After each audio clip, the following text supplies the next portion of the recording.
예, 안녕하십니까. 우리 계량경약 동영상 마지막입니다. 마지막 계량경약 동영상 마지막이고, 이 책으로는 경영과학 11장입니다. 그래서 처음에 전반 한 20분 정도 하고, 그 다음에 10몇 분에서 저희가 전부 전체를 끝내겠습니다.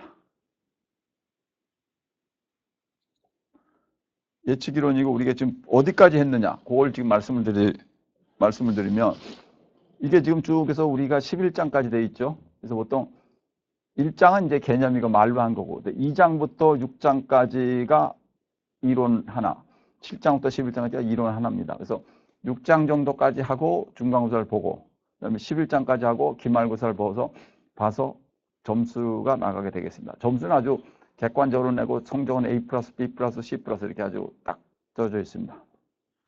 그리고 컴퓨터 수업이 별도로 있고, 수요 예측의 기본 개념. 수요 예측이란, 여기 읽어보십시오. 수요 예측이란, 여러분 좀 읽어보세요.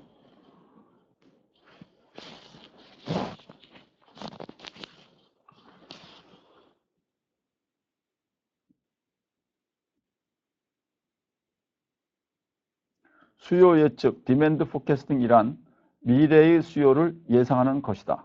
미래의 수요를 예상하는 것이다. 미래의 수요는 당연히 뭐 오차가 있을 수 있겠죠. 오차는 뭡니까? 미래의 실제치와 예측치의 차이가 오차입니다.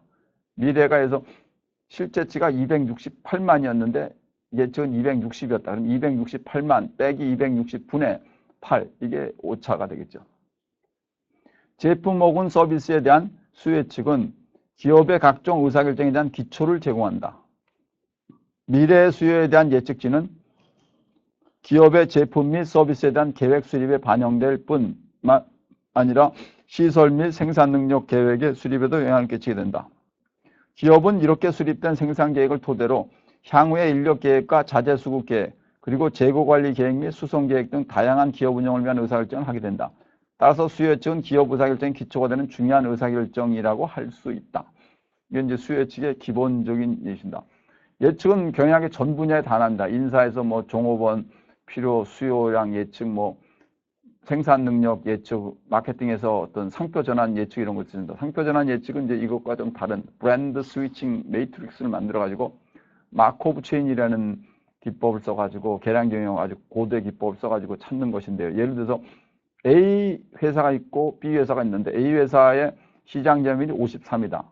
0.53이다. B는 0.47이다. 근데 그 다음에는 0.52, 0.48 이런 식으로 변해가죠. 쭉. 그 변해가는 거, 왜? 소비자들이 이거 찾았다 저거 찾았다 하니까 변해가는 걸 가지고 이론화를 해가지고 예측치를 하는 거, 상표 전환 매트릭스를 찾아내는 것이 마코브 체인 어널리시스를 쓰고 있습니다. 수요 예측의 기본 개념. 하여튼 여기서는 이제 간단한, 그거보다는 좀 간단한 현실에 쓰는 것들 중에서 아주 꼭 필요한 것들만 설명을 드리겠습니다. 이 타임 시리즈 데이터란다. C계열 데이터, 타임 시리즈 데이터. 이게 뭡니까? 시간이 변해가면서 나오는 겁니다. 여기서 시계열 데이터의 평균적인 변동, 있죠? 여기 1, 2, 3, 4, 5, 6, 7, 8로 가면서 이렇게 쭉 변해가죠. 이 시계열 데이터, 타임 시리즈 데이터가 변해가면서 되는 거죠. 우리 기업에서 가장 중요한 시계열 데이터는 뭡니까? 월별 매출이 되겠죠. 기업이 20년 됐다. 그럼 매월 월별 매출이 어떻게 되냐? 그렇죠? 뭐 주가가 어떻게 변했냐? 종업원 숫자가 어떻게 변했냐? 그런 거죠. 그렇죠? 시계열 데이터가 있습니다.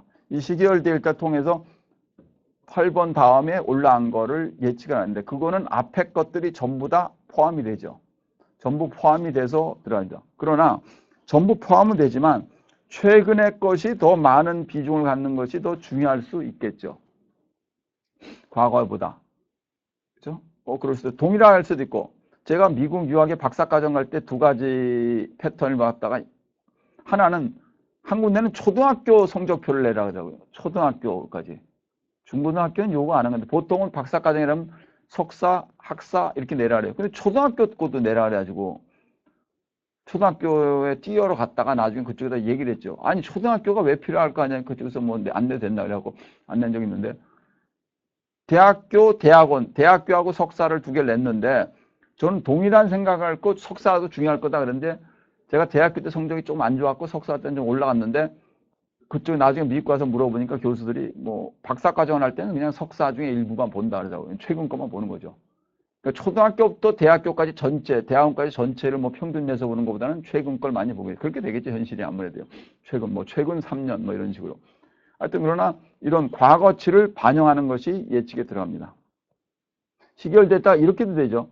평균적인 변동이죠. 이렇게 변동이 이렇게 쭉 가고. 요거는 추세적인 변동이죠. 이게 뭐가 다릅니까? 이거는 10에서 30 사이로 20에서 30 사이로 왔다 갔다 하는 거예요. 평균 그 내부에서 변하는 거죠.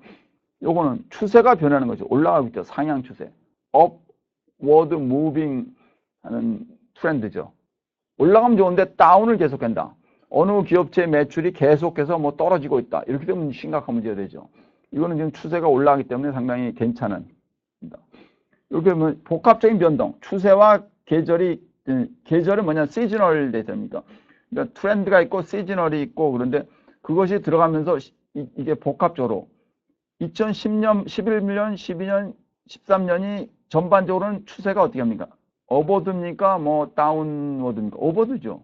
상향해서 가죠. 상향해서 가는데 그런데 그 안에서도 계절에 따라서 올라갔다 내려왔다 올라갔다 내려왔다 하죠. 그럼 뭐 상황이 되니까 2014년 여름의 예상되는 어떻게 하면 조금 올라오면서 보통 이렇게 되죠. 아이스크림 같은 것도 그러고 뭐 그래서 이렇게 되면 이제 어떻게 됩니까? 여름에 하던 거는 겨울에 놀고 이렇게 되니까 그걸 생산 라인을 같이 쓰기 위해서 뭐 여름에 아이스크림 만들던 생산 라인에서 뭐 오뎅이나 무슨 만두를 만든다 뭐 뜨거운 만두를 만든다 이렇게 쓴다는 얘기가 있습니다. 그렇게 해서 올라가는 형태를 띠고 있죠. 이동평균법 상당히 중요한 겁니다. 그 다음에 이동평균법을 제가 설명을 드리고 그 다음에 회귀분석법을 할 건데 회귀분석법까지는 좀 어렵고 하여튼 그래서 이동평균법을 먼저 가중이동 여기까지만 말씀드리겠습니다. 그래서 몇 가지가 있는데 가장 중요한 건 여러분이 알아야 될 건 이동평균법과 회귀분석을 하고 회귀분석이 상당히 중요한 건데 제가 설명을 좀 해드리겠습니다. 이동평균법입니다. 이동평균은 뭐냐? 잘 보세요. 요거. 이동평균법은 과거의 시계열 데이터 평균을 이용하여 예측하는 단순 이동평균법과 과거 데이터의 가중치를 위한 평균을 이용한 가중이동평균법이 있다. 그게 이겁니다. 그게 책에 나와 있는 책을 보십시오.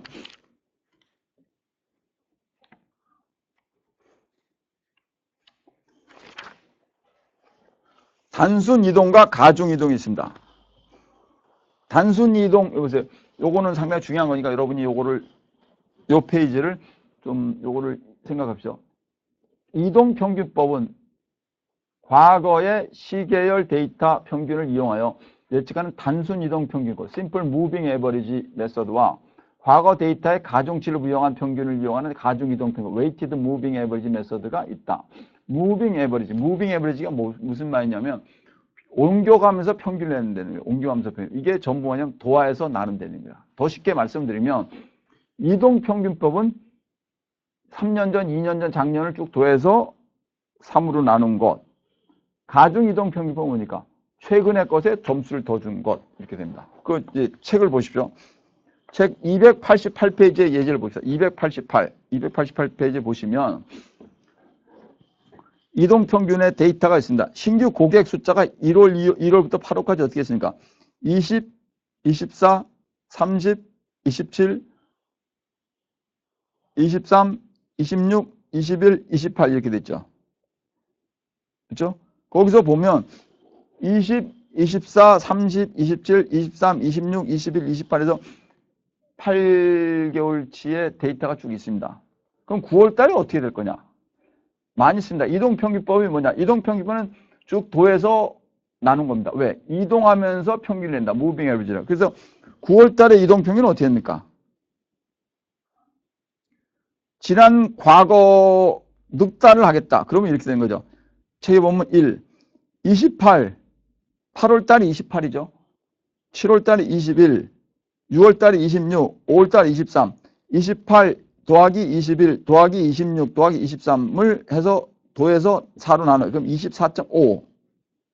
8월 달이 28이었는데 뭐 9월 달에 24.5가 될까요? 그게 최근 평균을 더한 겁니다. 그래서 23 더하기 26 더하기 21 더하기 28. 그래서 이게 이동평균이라고 했죠. 이동평균. 24.5. 그럼 10월 달은 어떻게 될 거냐? 이 6, 7, 8하고 9월 달 예측한 걸 합쳐 놓는 거죠. 그렇죠? 6, 7, 8하고 집어넣죠. 그 책에는 조금 숫자가 틀렸는데 예측한 걸 집어넣는 겁니다. 그렇게 해서 예측한 거. 그러니까 5, 6, 7, 8을 도해서 4로 나누면 23 더하기 26 더하기 21 더하기 28을 해서 4로 나누면 그 이동평균이다. 이걸 선을 이평선이라고 합니다. 혹시 뭐 학생들이 주식 투자를 하거나 부모님이 주식할 때 보면 며칠 이동평균선, 평균선, 이평선이라고 얘기해요. 그 이평선이 이동평균선입니다. 올라가고 있느냐, 떨어지고 있느냐, 이동평균선. 그래서 이동평균입니다. 이 이동평균은 아주 심플하죠. 아주 단순하면서 재밌죠. 네. 어제, 그제, 그저께 3개 더해서 3으로 나눠. 그러면 그럴 수 있겠죠. 그런데 아까 제가 말씀드린 대로 최근의 것이 반영이 좀 덜 됐죠.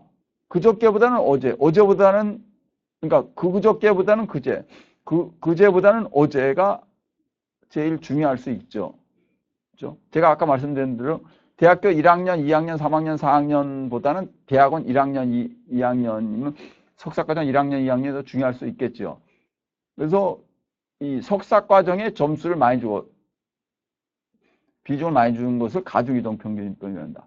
이동평균법은 무슨 얘기냐면 그 도안 숫자 나누기 분모를 4로 하잖아요. 그럼 4로 하면 각각에다가 0.25씩 확률을 줬다는 얘기입니다. 쉽게 말씀드려서 5월달이 23, 6월달이 26, 7월달이 21, 8월달이 28이면 5월달 23 곱하기 0.25 더하기 0.25 6월달 26 곱하기 0.25 더하기 21 곱하기 0.25 더하기 28 곱하기 0.25 4개이기 때문에 1 나누기 4를 하니까 0.25고 그걸 확률을 곱해가지고 나온 것이 이동평균법입니다. 근데 가중 이동평균법은 최근의 값에다 더 많은 비중을 주겠다. 그것입니다. 더 많은 비중. 289페이지에 보시면 맨 밑에 가중치는 의사결정자가 정한다. 가중 이동평균법. 웨이티드 에버리지죠. 웨이티드 가중치. 3주 가중 이동평균법을 이용하고 3주 가중 이동평균법을 이용하고 가장 최근 자료의 가중치를 0.5 그 전기의 가중치 0.3 가장 오래된 자료의 0.2로 할 때는 값이 어떻게 되냐. 그럼 여기서 해봅시다. 우리 6월달이 26 7월달이 21 8월달이 28입니다. 그러면 가장 최근 8월달에다 0.5라는 비중을 두고 7월달에다 0.3 6월달에다 0.2 그러면 곱해보세요. 값이 얼마입니까? 여러분이 구해보십시오.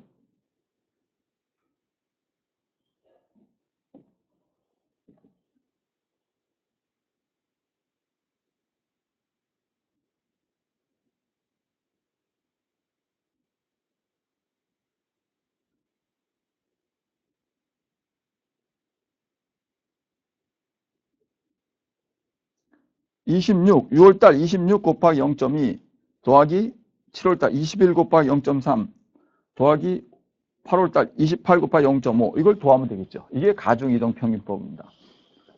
가중이동평균법.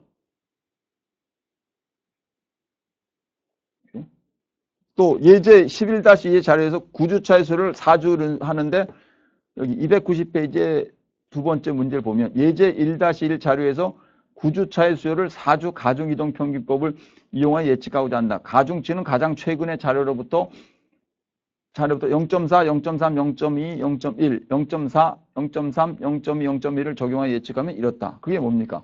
그거 보시면 알죠? 0.4, 0.4.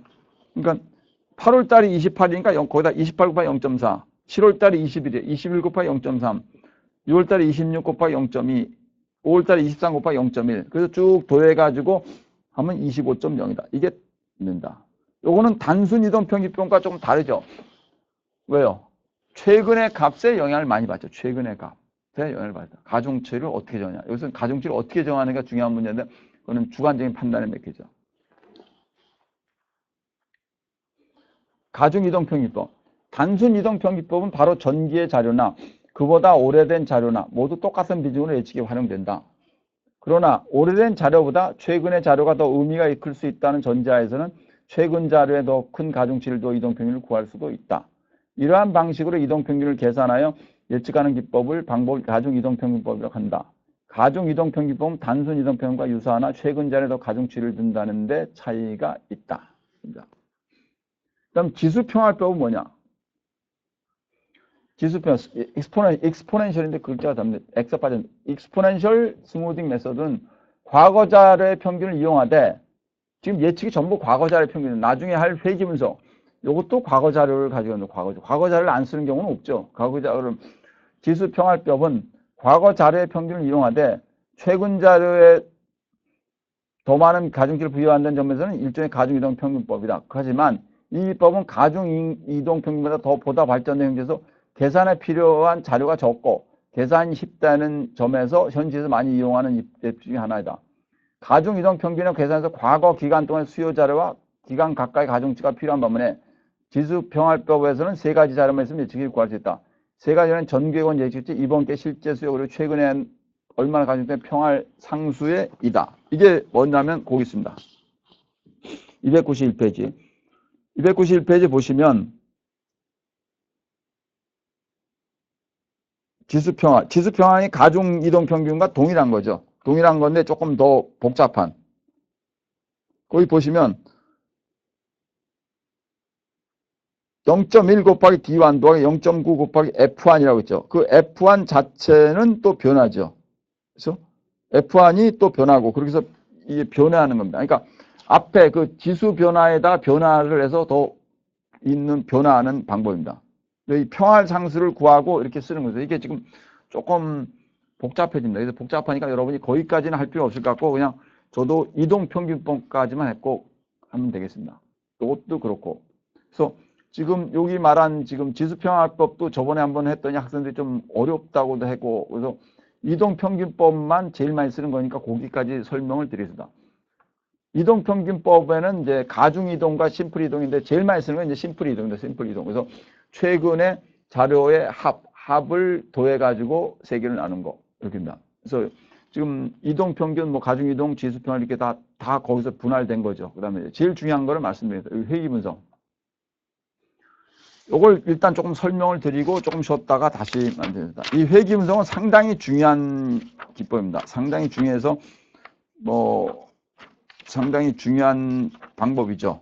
상당히 중요한 방법으로 제가 이 책에서 일단 예측에서 회귀분석이 왜 중요한지를 먼저 설명을 드리고 이 동영상을 마무리하고 다음 동영상에서 말합니다. 회귀분석이란 과거의 모든 자료를 더해가지고 아까 이동평균이나 뭐 가중이동평균이나 추세 어떤 지수평활이나 다 추세를 보는 방법들이 그냥 앞뒤를 더해가지고 거기다 가중치를 집어넣고 막 근데 그 가중치를 어떻게 넣습니다. 우리가 그냥 주관적으로 넣는 겁니다. 주관적.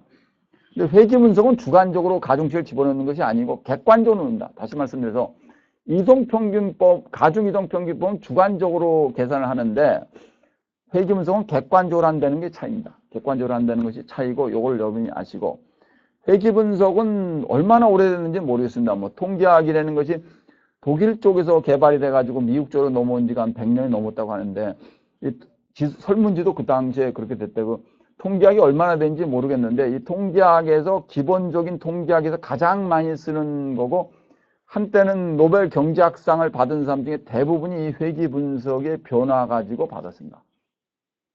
회귀분석을 영어로 리그레션 어널리시스라고 합니다. 리그레션 어널리시스. 메소드, 그러니까 회귀분석은 메소드 오브 리그레션 어널리시스. 회귀분석 방법을 가지고 받았습니다. 회귀분석 방법의 가장 중요한 것이 최소 자승법입니다. 제가 요걸 하고 나서 조금 이따 최소 자승법을 보여주는데 최소 자승법을 가지고 계산해서 회귀선을 만들어냅니다. 여기 인과형 자료의 경우는 좀 그렇고 그냥 설명형 자료의 경우에 회귀분석을 이용하는데 회귀분석은 인과를 찾는 건 아니고 설명을 하는 겁니다. 회귀분석은 여기 있죠. 광고비에 따른 고객수의 변화.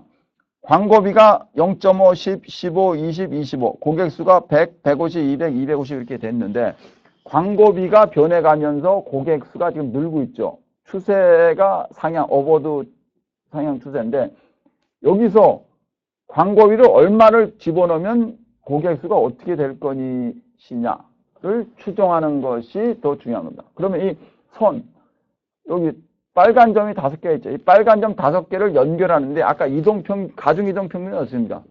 그냥 우리가 그냥 뭐 거기다 가중치를 집어넣고 막 더해서 아는 겁니다. 지수평활도 익스포넨셜 스무딩도 마찬가지고 거의 비슷한 개념이고, 그렇게 구하는 게 아니고 최소 자승법이라는 리스트 스퀘어 메소드 오브 리스트 스퀘어라는 걸 가지고 객관적으로 이걸 찾아내는 공식을 찾아가지고 이걸 회귀 분석을 만들어냅니다. 그래서 이동평균법, 뭐 지수평화 이런 거는 과학성이 좀 떨어지고 회귀 분석이 과학성이 제일 높은 방법이라고 할 수가 있겠죠. 다음 동영상에서 자세한 걸 말씀드리겠습니다.